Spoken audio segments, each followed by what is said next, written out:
ofte når man går side om side i naturen, og i det hele taget side om side, når man går, så er der en anden kommunikation imellem folk. I stedet for at man sidder herinde i et mødelokale med et bord imellem sig, så har man en fysisk barriere. Herude der går man side om side. Man har ikke den her konstante øjenkontakt. Man har ikke den der sådan mere forpligtende samtale.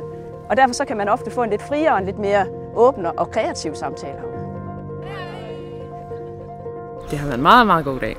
Super inspirerende at se, hvad Rebild og området her kan. Og også meget inspirerende at møde andre mennesker og høre, hvordan de bruger naturen, og hvordan de gerne vil bruge naturen mere.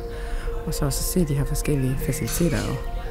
Der er jo mange muligheder inden for relativt få kilometer. Det har været en rigtig god dag. Jeg har arbejdet i Actolux med HR og forretningsudvikling og har fået noget inspiration til, hvordan man kan bruge naturen omkring Rebild, Rold Skov, i forhold til vores personale, måske noget teambuilding, måske noget lederudvikling, og bare det, at den ro, og mærke det selv, den ro, der er her, når vi er ude i naturen, det har været en fantastisk god dag.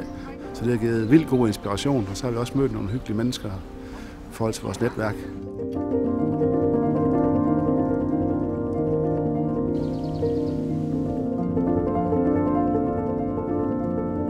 Det har været en super dag. Jeg har lært langt mere, end jeg havde forventet. Det er fantastisk at være hos mennesker, som er så engagerede og så vilde med det, de laver. Så den glæde, den smitter jeg. Jeg har bare lyst til at tage mit team med ned og vise dem, hvad vi har set.